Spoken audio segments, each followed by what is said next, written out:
ഏവർക്കും സ്നേഹമേറിയ സ്വാഗതം. ഇന്നത്തെ നമ്മുടെ ചിന്താ വിഷയം മതവും മന്ത്രവാദവും എന്നുള്ളതാണ്. ആവർത്തിക്കട്ടെ, മതവും മന്ത്രവാദവും. പലരും ധരിച്ചിരിക്കുന്നത് മതവും മന്ത്രവാദവും വളരെ വേറിട്ട് നിൽക്കുന്ന രണ്ട് പ്രതിഭാസങ്ങളായിട്ടാണ്. പക്ഷേ വേദപുസ്തകം അല്പം ശ്രദ്ധയോടെ വായിച്ചിട്ടുള്ളവർക്കും ലോകത്തെമ്പാടും എക്കാലത്തും സ്ഥിതി ചെയ്തിരുന്ന മതപരമായ കാഴ്ചപ്പാടും പ്രത്യാശകളും ആചാരങ്ങളും പരിചയപ്പെടുവാൻ ശ്രമിച്ചിട്ടുള്ളവരും സമ്മതിക്കുന്ന ഒരു യാഥാർത്ഥ്യമാണ് മതവും മന്ത്രവാദവും ഒരുപക്ഷെ നമ്മെ ഞെട്ടിപ്പിക്കുന്ന വിധത്തിൽ വളരെ അടുത്ത് നിൽക്കുന്ന രണ്ട് പ്രതിഭാസങ്ങളാണ്. സൂക്ഷ്മമേറിയ വ്യത്യാസങ്ങൾ മാത്രമേ ഉള്ളൂ. അതുകൊണ്ട് സത്യത്തെ കേന്ദ്രീകരിച്ച് അന്വേഷിക്കാൻ താല്പര്യമുള്ളവർക്ക് മാത്രമേ ഇപ്രകാരമുള്ള വ്യത്യാസങ്ങൾ മനസ്സിലാക്കുവാൻ സാധ്യമാകുകയുള്ളൂ. ഈ വിഷയത്തെപ്പറ്റി അല്പം ശ്രദ്ധയോടെ ക്രമീകൃതമായി സിസ്റ്റമാറ്റിക്കായി പ്രത്യേകിച്ച് വേദപുസ്തകത്തിൻ്റെ വെളിച്ചത്തിലും മറ്റ് നാനാമുഖമായ അറിവുകളുടെ വെളിച്ചത്തിലും കഴിഞ്ഞ അനേക വർഷങ്ങളിൽ പഠിക്കുവാൻ, മനസ്സിലാക്കുവാൻ, ഗ്രഹിക്കുവാൻ ഞാൻ ശ്രമിച്ചിട്ടുണ്ട്. അതുകൊണ്ട് തന്നെ അനേക വെളിപ്പാടുകൾ ഇത് സംബന്ധമായി നടത്തുവാൻ എനിക്ക് സാധ്യമാണ്. എന്നാൽ ആളുകൾക്ക് ഈ വിഷയത്തോട് എത്രമാത്രം താല്പര്യമുണ്ടെന്ന് എനിക്കറിയില്ല. അറിയാൻ താല്പര്യമുണ്ടെങ്കിൽ ഈ വിഷയത്തെ കുറച്ചുകൂടെ ബൃഹത്തായി ഡീറ്റെയിൽഡായി കൈകാര്യം ചെയ്യുവാൻ ഞാൻ തയ്യാറാണ്. ഏതായാലും ഇന്ന് ഒരാരംഭമെന്നോണം മതവും മന്ത്രവാദവും എന്ന വിഷയത്തെ അല്പം ഒന്ന് പരിചയപ്പെടുവാൻ കർത്താവായ യേശുക്രിസ്തുവിൻ്റെ ഒരു പ്രസ്താവന ഞാൻ നിങ്ങളുമായി പങ്കിടട്ടെ. മത്തായിയുടെ സുവിശേഷം 6-ാം അധ്യായത്തിൻ്റെ 33-ാം വാക്യം നമുക്കേവർക്കും മനഃപ്പാഠമാണ്. മത്തായിയുടെ സുവിശേഷം 5, 6, 7 അധ്യായങ്ങൾ മിക്കവാറും എല്ലാ ക്രിസ്ത്യാനികൾക്കും മനഃപ്പാഠമാണ്. കാരണം അത് യേശുവിൻ്റെ പർവ്വത പ്രസംഗമാണ്. ഞാൻ വേദപുസ്തകം വായിക്കാൻ തുടങ്ങിയ കാലഘട്ടത്തിൽ അത് ഏതാണ്ട് 65 വർഷങ്ങൾക്ക് മുൻപാണ്. ഞാൻ ആദ്യം മനഃപ്പാഠം പഠിച്ച ഭാഗമാണ് ഈ പർവ്വത പ്രസംഗം. അപ്പോൾ അതിൽ എന്നെ എക്കാലത്തും ആകർഷിച്ചിട്ടുള്ളതും ചിന്തിക്കാൻ പ്രേരിപ്പിച്ചിട്ടുള്ളതുമായ പ്രസ്താവനയാണ് മത്തായിയുടെ സുവിശേഷം 6-ാം അധ്യായത്തിൻ്റെ 33-ാം വാക്യം. മുൻപേ അവൻ്റെ രാജ്യവും നീതിയും അന്വേഷിപ്പീൻ, അതോടെ ഇതൊക്കെയും നിങ്ങൾക്ക് കിട്ടും. Seek first the kingdom of God and his righteousness and all these things shall be added unto you. Seek ye first the kingdom of God and his righteousness, and all these things shall be added unto you. Hallelujah. ഈ കോറസും നമുക്കെല്ലാവർക്കും മനഃപ്പാഠമാണ്. അതുകൊണ്ട് ഞാൻ ഇന്ന് നിങ്ങളോട് പങ്കിടാൻ പോകുന്ന ചിന്തകൾ ഗ്രഹിക്കാൻ ആർക്കും പ്രത്യേകമായ ഒരു വിമിഷ്ടവും പ്രയാസവും ക്ലേശവും ഉണ്ടാകേണ്ട ആവശ്യമില്ല എന്നത് എൻ്റെ വ്യക്തിപരമായ ആശ്വാസമാണ്. മതവും മന്ത്രവാദവും തമ്മിലുള്ള വ്യത്യാസം എന്താണ്? ഏറ്റവും ലളിതമായി പറഞ്ഞാൽ അതിൻ്റെ ഉത്തരം യേശുവിൻ്റെ ഈ പ്രസ്താവനയിലുണ്ട്. അതുകൊണ്ട് നമുക്ക് ആ പ്രസ്താവന അല്പം ഒന്ന് പരിശോധിക്കാം, മനസ്സിലാക്കാൻ ശ്രമിക്കാം. മുൻപേ അവൻ്റെ രാജ്യവും നീതിയും അന്വേഷിപ്പീൻ, അതോടെ ഇതൊക്കെയും നിങ്ങൾക്ക് കിട്ടും. ഈ പ്രസ്താവനയിൽ 2 ഘടകങ്ങളാണ് അടങ്ങിയിരിക്കുന്നത്. മനസ്സിലാക്കാൻ എളുപ്പമാണ്. അതിൽ നാം ആദ്യം പരിഗണിക്കേണ്ടത് 2ാമത്തെ ഘടകമാണ്. ഇതൊക്കെയും നിങ്ങൾക്ക് കിട്ടും. എന്തുകൊണ്ടാണ് അത് അല്ല, ആ ഭാഗം നാം പ്രത്യേകം ശ്രദ്ധിക്കണമെന്ന് ഞാൻ അഭിപ്രായപ്പെടുന്നത്. മനുഷ്യ സ്വഭാവത്തിൻ്റെ ഏറ്റവും പ്രാബല്യമേറിയ പ്രവണതയാണ് എല്ലാം കിട്ടണം കിട്ടണം കിട്ടണം എന്നുള്ളത്. ഞാൻ ഈ വിഷയം മുൻപ് കൈകാര്യം ചെയ്തിട്ടുണ്ട്, പക്ഷേ അത് മറ്റൊരു ആത്മീയ ആശയത്തോടുള്ള ബന്ധത്തിലാണ്. സാധാരണഗതിയിൽ മനുഷ്യരെല്ലാവരും കിട്ടന്മാരാണ് എന്ന് ഞാൻ മുൻപ് പറഞ്ഞിട്ടുള്ളതാണ്. നാം ആരോടൊക്കെ ബന്ധം പുലർത്തിയാലും ഏതെല്ലാം പ്രസ്ഥാനത്തിലും പ്രയത്നത്തിലും പങ്കെടുത്താലും ദൈവത്തോടുള്ള ബന്ധത്തിൽ പോലും കിട്ടണം എന്നതിനപ്പുറത്ത് കൊടുക്കണം എന്ന് നാം ചിന്തിക്കാറില്ല. കൊടുക്കാനായിട്ട് ദൈവമേ എന്നെ ശക്തീകരിക്കണമേ, കൊടുക്കത്തക്കവണ്ണം എന്നെ വളർത്തണമേ, കൊടുക്കാനുള്ള ആന്തരികമായ വിടുതൽ എനിക്ക് നൽകണമേ എന്ന് നാം പ്രാർത്ഥിക്കാറില്ല. കിട്ടണം കിട്ടണം കിട്ടണം, തരണമേ തരണമേ തരണമേ. അതുകൊണ്ടാണ് നമ്മുടെ മതത്തിൻ്റെ അവസ്ഥ തെണ്ടലിൻ്റെ അവസ്ഥയാണ് എന്ന് ഇതിനു മുൻപ് മറ്റൊരു വീഡിയോയിൽ ഞാൻ പറഞ്ഞിട്ടുണ്ട്.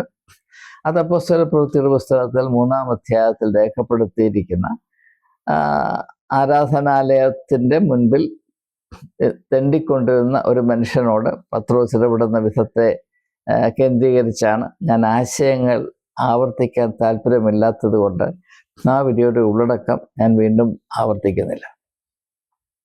അപ്പോൾ ഇവിടെ കർത്താവായ യേശുക്രിസ്തു മനുഷ്യൻ്റെ പ്രാകൃത സ്വഭാവത്തെ ഒന്ന് സ്പർശിക്കുന്നത്, നമ്മുടെ ശ്രദ്ധയിൽ കൊണ്ടുവരുന്നത്, ഇതെല്ലാം ഞങ്ങൾക്ക് കിട്ടണം, ഇതെല്ലാം ഞങ്ങൾക്ക് കിട്ടണം.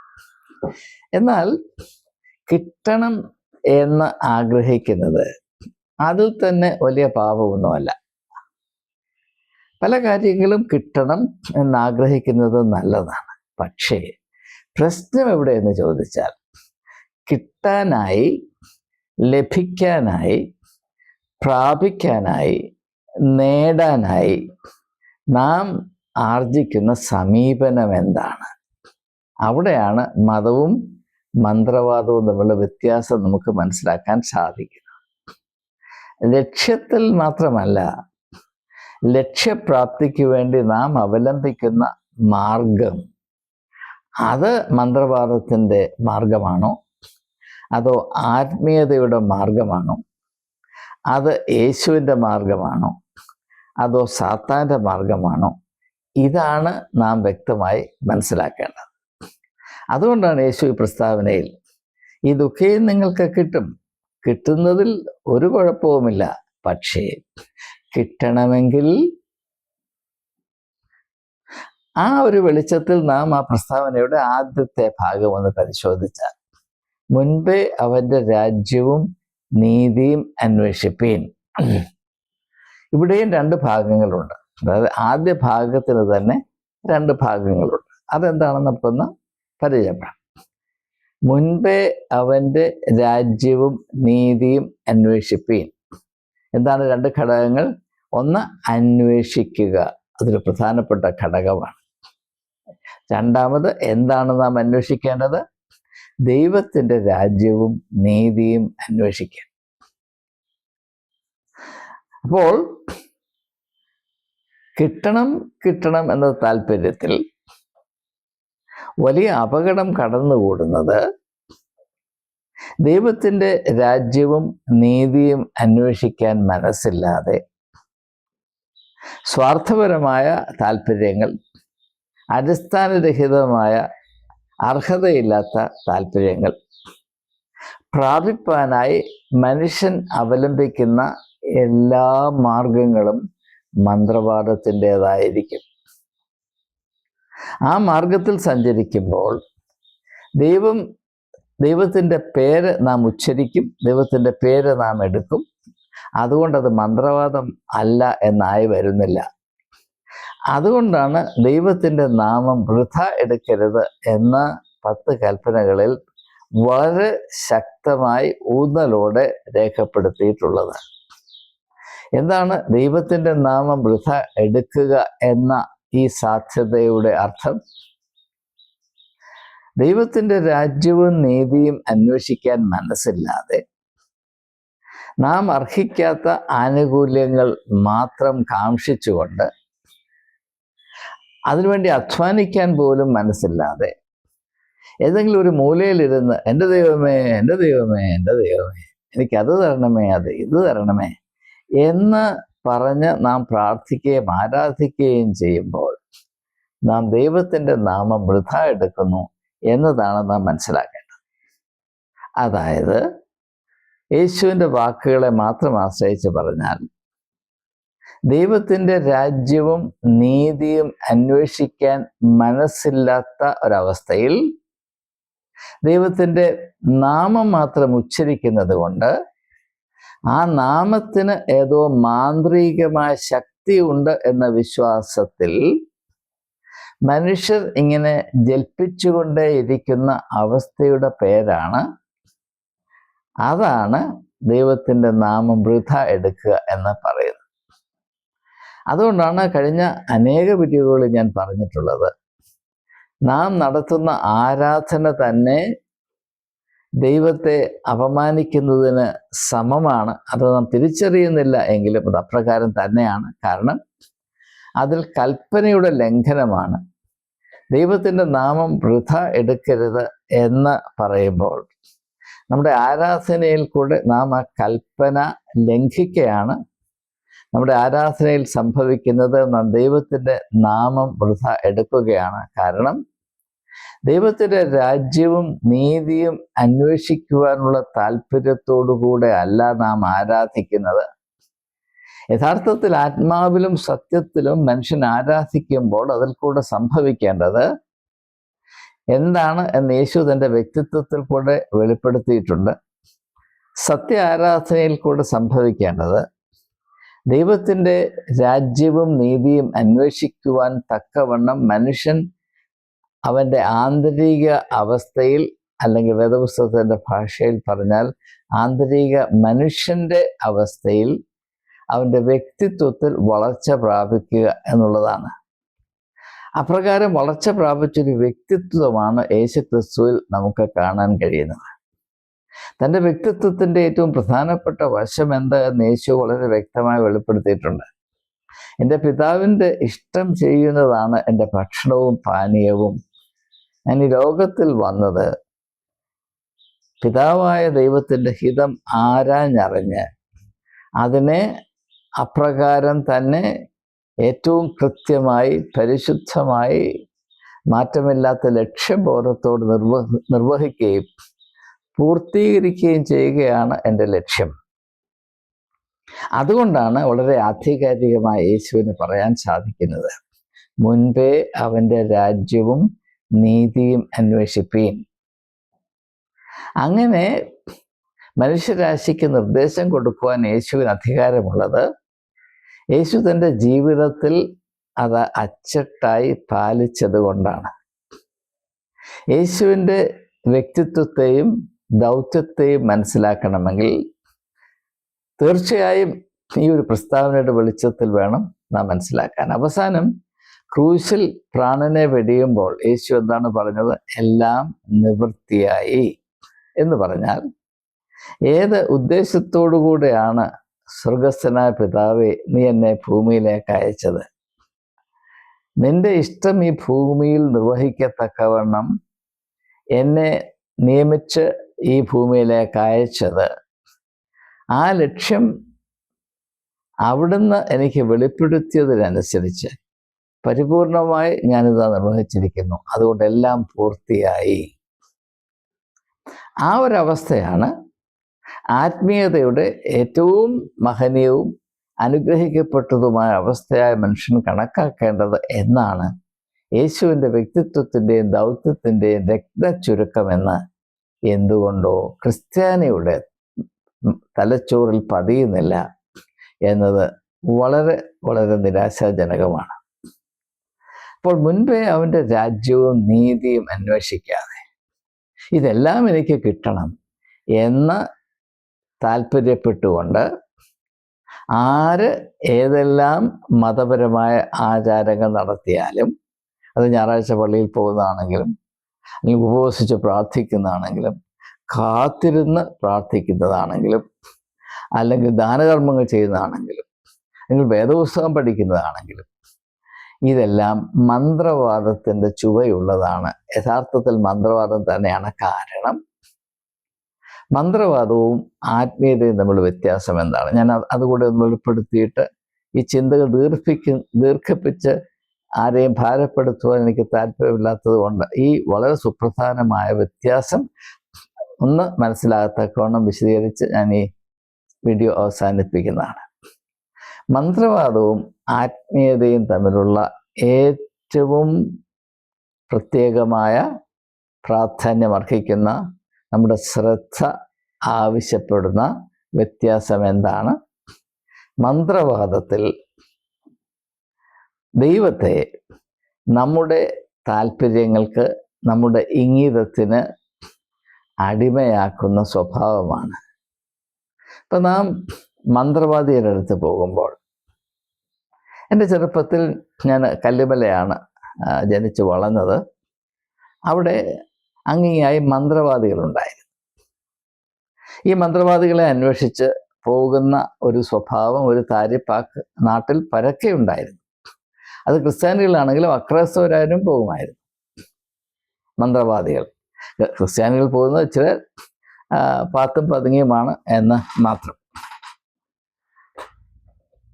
ആരും ഈ മന്ത്രവാദിയുടെ അടുത്ത് പോകുമ്പോൾ എന്നെ പറ്റിയുള്ള ദൈവഹിതം എന്താണ് എന്ന് ചോദിച്ചതായി ചരിത്രമില്ല. ഇത് മാത്രവുമല്ല, ആരെങ്കിലും മന്ത്രവാദിയുടെ അടുത്ത് പോകുമ്പോൾ എൻ്റെ ധാർമ്മികമായ ബോധത്തിൻ്റെ മേന്മ എന്താണ്? ഞാൻ യഥാർത്ഥത്തിൽ ദൈവവിശ്വാസിയാണോ? എൻ്റെ ഉള്ളിൻ്റെ അവസ്ഥ എന്താണ്? ഇങ്ങനെയൊന്നും ചിന്തിക്കേണ്ട ആവശ്യമില്ല. പോക്കറ്റിൽ പണമുണ്ടോ? മന്ത്രവാദിയുടെ അടുത്ത് പോകാം. പോക്കറ്റിൽ പണമുള്ളവനെ മന്ത്രവാദി സഹായിക്കും. മന്ത്രവാദി അവൻ്റെ കഴിവനുസരിച്ച്, അല്ലെങ്കിൽ കഴിവുണ്ട് അവൻ നടിക്കുന്നതിനനുസരിച്ച് ചില ക്രാങ് ക്രീം ക്രൂം പരിപാടികൾ നടത്തി ഈ മണ്ടന്മാരെ അവരുടെ ഭവനത്തിലേക്ക് അയക്കുകയാണ് പതിവ്. ചില കാര്യങ്ങൾ സംഭവിച്ചു കിട്ടുന്നു. അത് മന്ത്രവാദിയുടെ അടുത്ത് പോയില്ലെങ്കിൽ സംഭവിക്കുമായിരുന്നു. പക്ഷേ അത് സംഭവിച്ചു കിട്ടുമ്പോൾ അതിൻ്റെ എല്ലാ ക്രെഡിറ്റ് മന്ത്രവാദി എടുക്കുന്നു. സംഭവിച്ചില്ലെങ്കിൽ അത് മന്ത്രവാദിയോട് പറയുകയും വേണ്ട. ഇങ്ങനെയുള്ള ഒരു ക്രമീകരണമാണ് അവിടെ നിലവിലിരുന്നത് എന്നെനിക്ക് വ്യക്തിപരമായി അറിയാം. അപ്പോൾ ഇതും ക്രിസ്ത്യാനികളുടെ ഇടയിൽ സ്ഥിതി ചെയ്യുന്ന മതപരമായ അവസ്ഥയും തമ്മിൽ എന്താണ് വ്യത്യാസം? പ്രത്യേകിച്ച് നമ്മുടെ ആൾ ദൈവങ്ങൾ, ദൈവത്തെക്കാൾ മുമ്പിൽ നിൽക്കുന്ന ഒരു പ്രതിഭാസങ്ങളാണ് ഈ ആൾ ദൈവങ്ങൾ. അവിടെ ആരുടെയും പേര് എടുത്തു പറഞ്ഞ് അവർ അർഹിക്കാത്ത മാന്യത അവർക്ക് കൊടുക്കാൻ ഉദ്ദേശിക്കുന്നില്ല. പഠിച്ച കാട്ടുകള്ളന്മാരാണ്.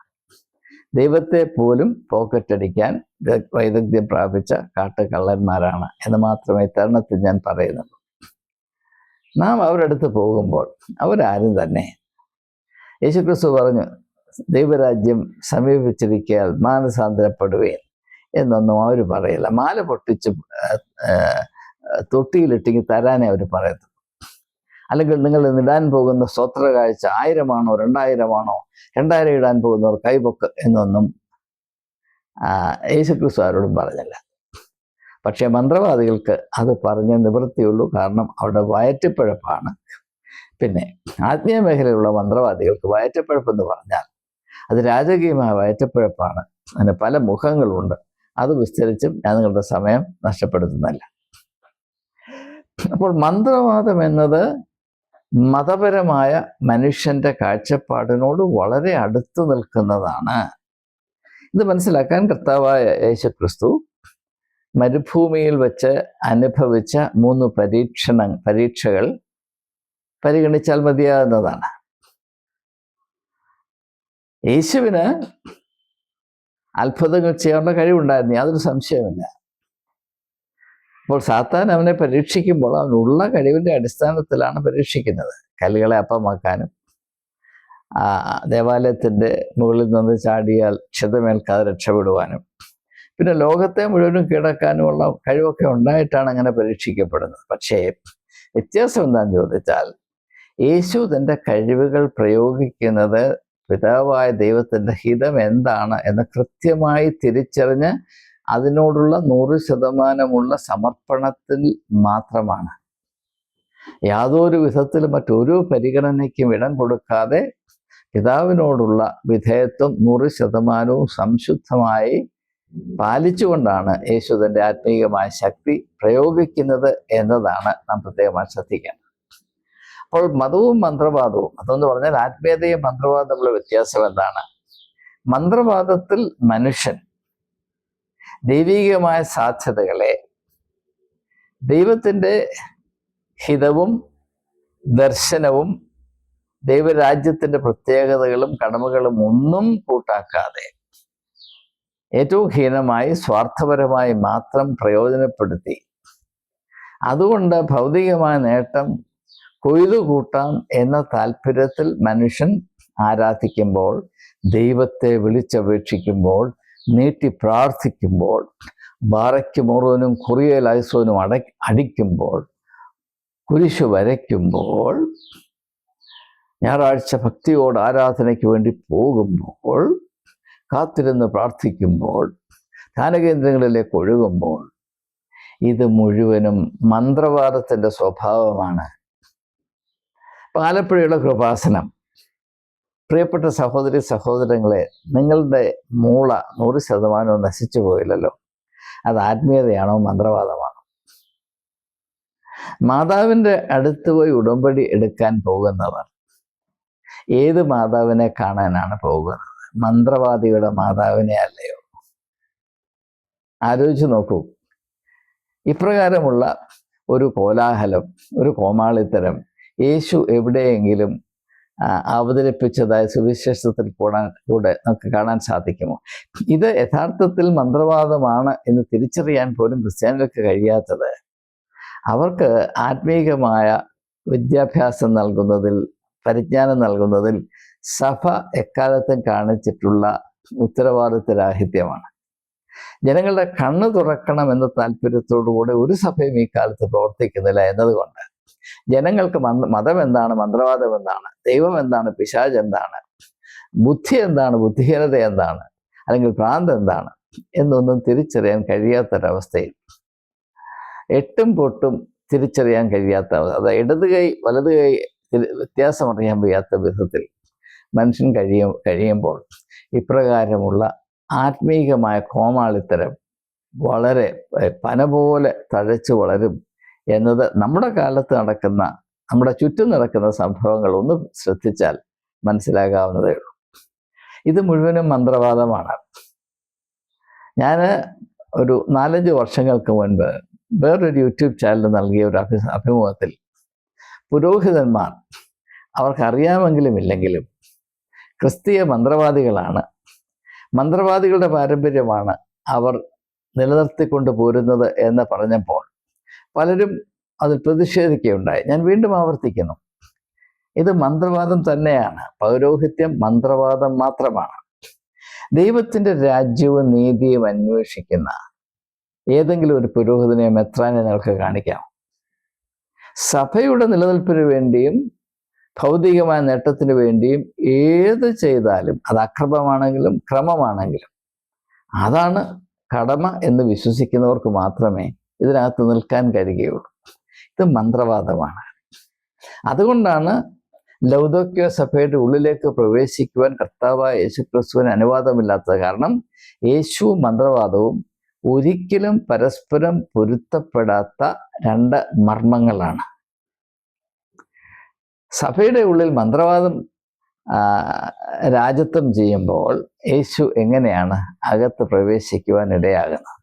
ഇത് വേദപുസ്തകത്തിൽ തന്നെ രേഖപ്പെടുത്തിയിരിക്കുന്നത് നാം ഏവരും വളരെ ശ്രദ്ധയോടെ മനസ്സിലാക്കുവാൻ നമ്മെ പ്രേരിപ്പിക്കുന്നതിന് വേണ്ടി അല്ലയോ?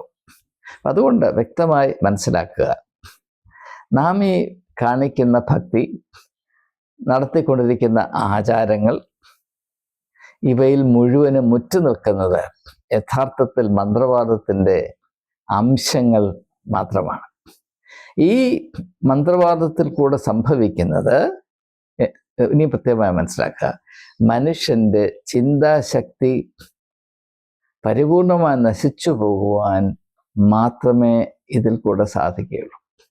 മന്ത്രവാദവും അന്വേഷണവും ഒരിക്കലും പൊരുത്തമുള്ളതല്ല. അതുകൊണ്ടാണ് യേശു പറഞ്ഞത്, നിങ്ങൾ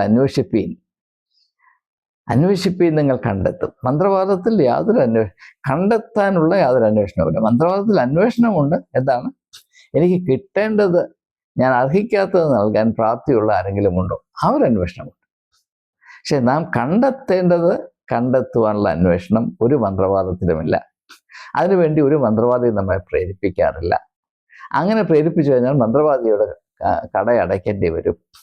മനുഷ്യൻ അന്വേഷിക്കുന്നത് മന്ത്രവാദത്തിന് സംഭവിക്കാവുന്ന ഏറ്റവും വലിയ അപകടമാണ്.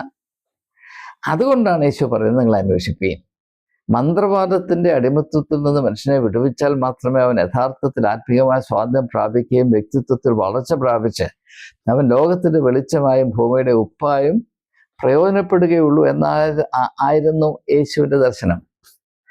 അപ്രകാരം വിശ്വാസികളെ വളർത്തുവാൻ താല്പര്യമുള്ള ഏതെങ്കിലും സഭ നിങ്ങൾക്ക് കാണിക്കാനൊക്കും. ഇത് മാത്രവുമല്ല, വിശ്വാസികൾ അവരുടെ അന്വേഷണത്തിൽ കൂടെ വളർന്നു വരുന്നു എന്നതിൻ്റെ ആദ്യ നാമ്പ് കണ്ടാൽ അതിനെ നുള്ളിക്കളയുന്ന സഭകൾ മാത്രമേ നമുക്കുള്ളൂ. ഇതിനെപ്പറ്റി ആർക്കെങ്കിലും ഒരു എതിരഭിപ്രായം ഉണ്ടെങ്കിൽ ഞാൻ ഒരു ഡിബേറ്റിന് തയ്യാറാണ്. പ്രത്യേകിച്ച് മെത്രാന്മാരോ കത്തനാരന്മാരോ ആർക്കെങ്കിലും ഇതിനെപ്പറ്റി ഒരു സമവായത്തിന്, ഒരു ഡിബേറ്റിന് താല്പര്യമുണ്ടെങ്കിൽ ഞാൻ 100% തയ്യാറാണ്. മതം മന്ത്രവാദമല്ല എന്ന് തെളിയിക്കാൻ വേദപുസ്തകത്തിൻ്റെ വെളിച്ചത്തിൽ മനുഷ്യൻ ദൈവം നൽകിയ ബുദ്ധി ഉപയോഗിച്ചും ചിന്താശക്തി ഉപയോഗിച്ചും തെളിയിക്കാൻ ആർക്കെങ്കിലും താല്പര്യമുണ്ടെങ്കിൽ ഞാനൊരു പൊതു ഡിബേറ്റിന് തയ്യാറാണ്. അപ്പോൾ ഇത് ദയവായി യേശു പറഞ്ഞു, നിങ്ങൾ അന്വേഷിപ്പീൻ എന്ന് പറയുമ്പോൾ തന്നെ അന്വേഷിക്കുന്നവർ ഒരിക്കലും മന്ത്രവാദത്തിൻ്റെ ഇരുളടഞ്ഞ എന്താ പറയുന്നത് കോണിൽ മറഞ്ഞിരിപ്പാൻ സാധ്യമല്ല. അന്വേഷിക്കുന്നവൻ വിശാലമായ ലോകത്തിലേക്ക് പ്രവേശിക്കും, അവൻ വളർച്ച പ്രാപിക്കും. അങ്ങനെ വളർച്ച പ്രാപിക്കുന്നവർക്ക് ഇരുന്ന് തെണ്ടേണ്ട ആവശ്യമില്ല. എന്ന് മാത്രവുമല്ല, വളർച്ച പ്രാപിക്കുന്നവർക്ക് ലോക ജീവിത യാഥാർത്ഥ്യങ്ങളെ അഭിമുഖീകരിക്കാനുള്ള നട്ടലുണ്ടാകും, ആർജവം ഉണ്ടാകും. ഇതൊന്നും ഇല്ലാത്തവരാണ് ഇരുന്ന് സുന്ദരമെന്ന ഗോപുരത്തിൻ്റെ പരിവാതിക്കൽ ഇരുന്ന് തെണ്ടുന്നവനെ പോലെയാണ് ആരാധന എന്ന് പറയുന്നത്. അങ്ങനെ തെണ്ടിയാൽ വല്ലതും വാങ്ങിച്ചു തരുന്ന ഇടമാണ്, അവിടെയാണ് നമ്മൾ പോകേണ്ടത്. അത് കൃപാസനത്തിലാണെങ്കിലും പൊന്നു പിഴയുന്ന തങ്കുവിൻ്റെ ഇടമാണെങ്കിൽ എവിടെ പോയാലും ഞങ്ങൾക്ക് ഞങ്ങളുടെ കാര്യം സാധിക്കണം, കാര്യം കാണാൻ കഴുതയുടെ കാലം പിടിക്കും. അങ്ങനെ പിടിച്ചാണ് ചില ആൾദൈവങ്ങളുടെ കാലം പിടിക്കാൻ ഇടയാകുന്നത്. ഇത് മുഴുവനും മന്ത്രവാദം മാത്രമാണ് എന്ന് പറയാതിരിക്കാൻ യാതൊരു നിവൃത്തിയുമില്ല. അതുകൊണ്ടാണ് യേശു പറയുന്നത്, ഇങ്ങനെ പ്രവർത്തിക്കുന്ന ആളുകൾ അവസാനോട് പറയും, കർത്താവേ നിന്റെ നാമത്തിൽ ഞങ്ങൾ അത് ചെയ്തു, ഇത് ചെയ്തു. ഞാൻ അവരോട് പറയും, ഞാൻ നിങ്ങളെ അറിയുന്നില്ല. അധർമ്മം പ്രവർത്തിക്കുന്നവരെ എന്നെ വിട്ടു പോകുകയും. അധർമ്മം പ്രവർത്തിക്കുന്നു, അതാണ് നടക്കുന്നത്. മനുഷ്യന്റെ വളർച്ചയ്ക്ക് വിരോധമായി നിൽക്കുന്ന എല്ലാം അധർമ്മമാണ്. അപ്പോൾ മുൻപേ അവൻ്റെ രാജ്യവും നീതിയും അന്വേഷിക്കുന്ന ഒരവസ്ഥയിലേക്ക് പ്രവേശിക്കാതെ എനിക്കിതെല്ലാം കിട്ടണം എന്ന് ആരെങ്കിലും താല്പര്യപ്പെടുന്നുണ്ടെങ്കിൽ അവർ മുഴുവനും നിർവഹിക്കുന്നത് മന്ത്രവാദം മാത്രമാണ്. അവർ ആശ്രയിക്കുന്നത് മന്ത്രവാദികളെയാണ്. അവർ വിശ്വാസം അർപ്പിച്ചിരിക്കുന്ന മന്ത്രവാദത്തിൽ മാത്രമാണ് എന്ന വചനസത്യം തിരിച്ചറിയണമെന്ന് ദയവായി തിരിച്ചറിയണമെന്ന് നിങ്ങളെ ഓരോരുത്തരുടെയും കാല് പിടിച്ച് അപേക്ഷിച്ചുകൊണ്ട് എളിയവൻ ഈ വാക്കുകൾ ഉപസംഹരിക്കുന്നു. ദയവായി ചിന്തിക്കുക. യേശു പറഞ്ഞതുപോലെ അന്വേഷിപ്പീൻ, നിങ്ങൾ കണ്ടെത്തും. നിങ്ങൾ കണ്ടെത്തിയാൽ മാത്രമേ നിങ്ങൾക്കത് മനസ്സിലാകുകയുള്ളൂ. നിങ്ങൾക്ക് കണ്ടെത്തിയാൽ മാത്രമേ നിങ്ങളത് വിശ്വസിക്കുകയുള്ളൂ. നിങ്ങൾ കണ്ടെത്തിയാൽ മാത്രമേ നിങ്ങളുടെ ഉള്ള ദൈവികമായ വെളിച്ചം കൊണ്ട് നിറഞ്ഞു തുളുമ്പുകയുള്ളൂ. മുൻപേ അവൻ്റെ രാജ്യവും നീതിയും അന്വേഷിപ്പീൻ, അതോടെ ഇതൊക്കെയും നിങ്ങൾക്ക് കിട്ടും. ഹല്ലേലൂയ.